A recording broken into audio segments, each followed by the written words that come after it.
The US is not moderately overpriced. It is shockingly overpriced. I think they'll do pretty well by selling. Whatever you do, get rid of this fear of missing out, this terrible lust to participate in profit making that comes along at the end of every one of the great bubbles. It is incredibly seductive, very hard to resist. Been there, done that myself a few decades ago, made a fortune and wiped myself out. Very salutary, and I would wish on most of you that you avoid it. It's crossed off all the boxes. It's done all the things that a super bubble typically does, and it could start its way down anytime and perhaps a month ago. It needs a long bull market, and we had 11 years, so the longest in history. It needs a lot of crazy behavior, and we had some of the great crazy behavior of all time. I think they'll be telling these stories in 20 years. It needs to accelerate at the end of a bubble. That's something like 3 times the average rate of the bull market. And it did that.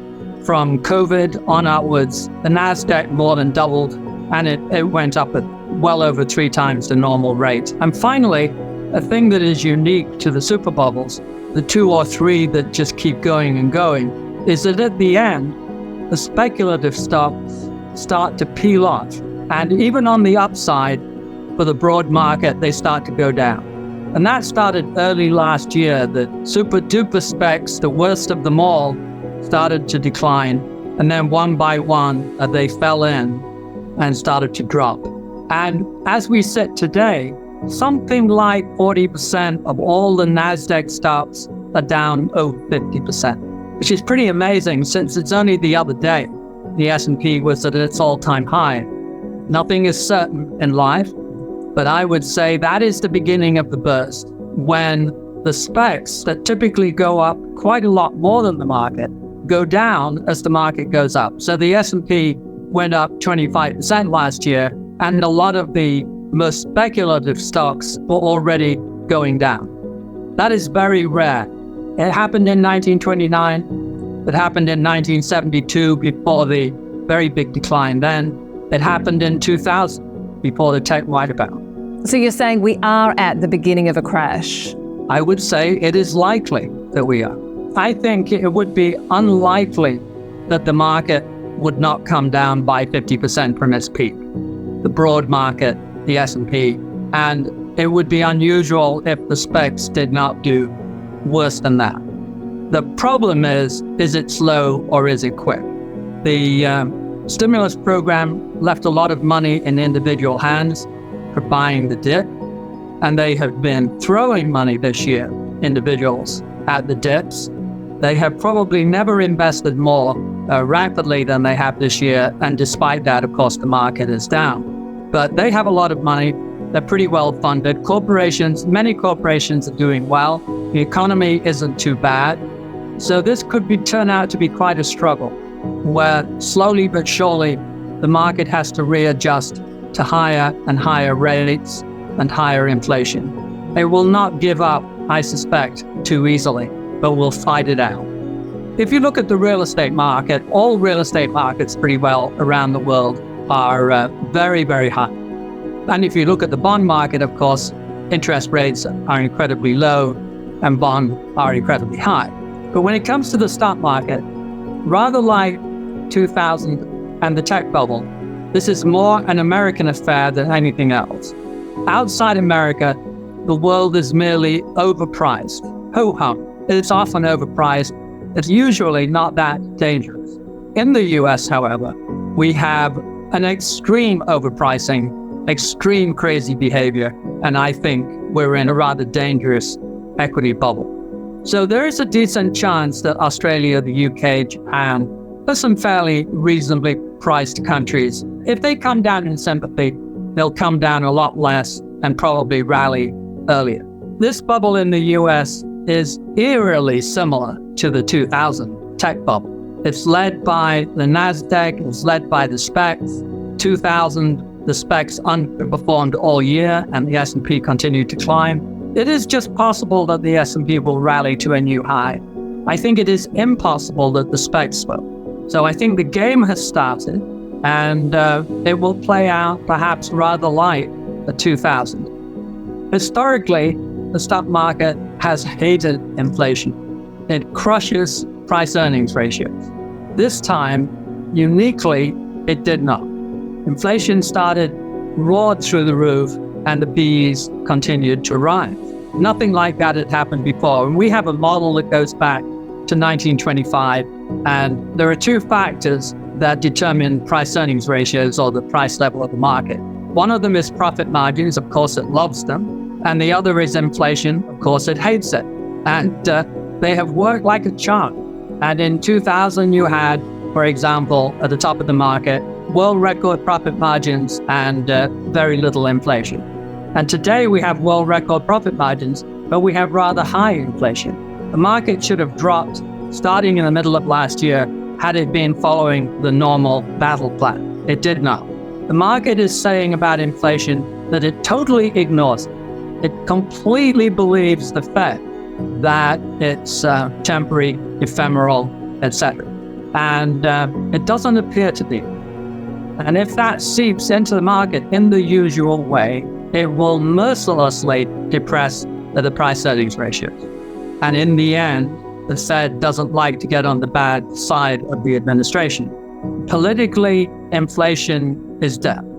The average person in the street notices it, measures it, if anything, exaggerates it. But even with that exaggeration, it's painful and politically very, very tough on the voting pattern. And therefore, the administration really wants to do everything it can to get inflation down. So it will be discreetly leaning on the Fed to do what it can. There are people that spend their entire lives watching the Fed and going into the nuances of quarter points and half points, and I do not. I am confident that they will move at the stronger end of the range. I am confident they will try very hard to make sure that inflation does not become embedded. I'm also confident that that will be difficult because we're very short of labor, we're running very scarce, and wage rates will start to come through the system in the US increasingly for the next few months. That makes it very difficult to control inflation. So it will be quite a struggle, and the Fed will have to raise the rates quite a bit. If you have to own US stocks, you should own high quality stocks that are in good financial shape, because this can always spiral in to something of a financial crisis. They often do. I would emphasize, in general though, non-US stocks, and quite a few countries, as I said, are not that bad. Emerging markets has some overhang problems. If the US goes and commodities are high priced, it's a mixed blessing at best for them, but they're very, very cheap. And in the end, cheapness usually trumps everything else. So emerging markets, some of the cheaper developed countries would be very much better idea than a massive holding of US equities. I think it is ending. I'm trying to write a paper which is basically the end of the golden era, or Goldilocks and three hungry bears. Everything has been different for the 20 years of the 21st century. The PEs average not just a little bit higher, but 50-60% higher. Profit margins average 30-35% higher than they had in the previous 50-60 years. Everything seemed to work out. Corporations got a lot of political power. The taxes on capital all dropped. Tax on dividends, tax on interest rates, tax on capital gains all came down. Most of the regulatory bodies were somewhat captured by corporations, and they have had a golden era. We've never seen bigger profits. The concentration in each industry has increased, and the FANGs that are remarkable companies are in their own way instant monopolies. So the monopolistic feature of our economy today, and somewhat around the world, has increased. This is very good for profits. It's not so good for growth. And the governments are beginning to twitch a bit. I don't think they're assets. I think they embed a technology that may turn out rather like the internet to be useful here, there, and everywhere. And when they are useful and when they're making money in the traditional way, then you value it like any other money-making enterprise. But while they just sit there and they go up in price because people are persuaded that they will go up in price, It's very much a question of the emperor and his clothes, I think. Bitcoin in particular, it does nothing for anybody and is superseded by a whole generation of smarter and more effective cryptocurrencies, many of which in their turn do not make money in the traditional way, and a few do. So I'm sure the idea embedded in cryptocurrency will be around perhaps forever. But I'm equally certain that most of the value today as a store of value is a hoax. It is not a store of value. Everyone can agree that the volatility is massive. It goes up and down with the high-risk stocks. What is the point of a store of value that trades like a hyperspec? I mean, this is not the principle. Gold, in comparison, with several thousand years of practice, has been boringly stable throughout the last couple of years. I should know, I own some. For me, value has always been you pay for what you get. So I'm not a great believer in price to book, particularly since book as an accounting entry has been incredibly distorted in the last 20 years. It used to be a pretty good proxy back in the 90s, 80s, 70s, but not recently. What I've always felt is the best definition of value is a dividend discount model that projects earnings into the future, discounts them back according to the quality, with high quality companies having a lower discount rate than junky companies. And what we brought to bear on this 40 years ago almost was we studied the regression rate by type of company. We tried to work out on a company specific basis what regression rate they were liable to have if they behaved in the normal way given their special characteristics. And so we had Microsoft in our value portfolio all the way through the 90s. We didn't phase it out until June of 99. We started to slice it out. We had 12 monthly slices. And by June of 2000, really before the crunch came on Microsoft, we had gotten rid of it. And if you use those models, you do see, for example, that emerging markets are absolutely cheap. They are relatively as cheap as they have ever been, parallel to one or two other occasions, but if anything, a little bit even cheaper relatively. And you see that they are absolutely not bad at all. And that's the group where the absolute price looks appealing. And I can anticipate, because I hear it so often, of course, emerging markets always has a lot of question marks, a lot of risk questions, a lot of quality questions, a lot of currency questions, and so on and so forth. And it's all true. They've always had those things, but they are highly diversified. You've got, 28 countries in the index. 40% of that is China. And heck, China, the biggest economy in the world in inflation-adjusted dollars, considerably bigger than the US, growing much faster. Just this year alone, by the way, they've opened up yet another 10% GDP gap. We're -4 and they're +6. And they're grinding this out. The IMF, as you know, the rest of the guys think that they're going to have to carry about a third of all the growth on the planet on their shoulders. And then you have India, who until the recent virus was growing even faster than China, and on the cusp of becoming a giant economy, and interestingly into intellectual capital and consulting and the use of real brain power. And then you have interesting, riskier elements, Brazil and so on. It really is the future in a world where the developed world has had a growth rate that frankly is slowly but surely unraveling for 40 years. When I came here, the productivity per person hour was about 3% a year, and now it's down to 1. And they'll be lucky to be 1 in Europe. So growth is not what it was. And then the increase in the workforce has declined. When I got here, it was 1.5% a year. This year, it will be 0.2. In 10 years, the US will go negative. Japan has been negative in the growth rate of the workforce for 15 to 20 years. And Europe is going negative as we sit. We're going to have to get used to a GDP growth, which is a whole lot less than we thought. And there'll be a premium on growth. And emerging will have a lot higher top-line revenue than the developed world.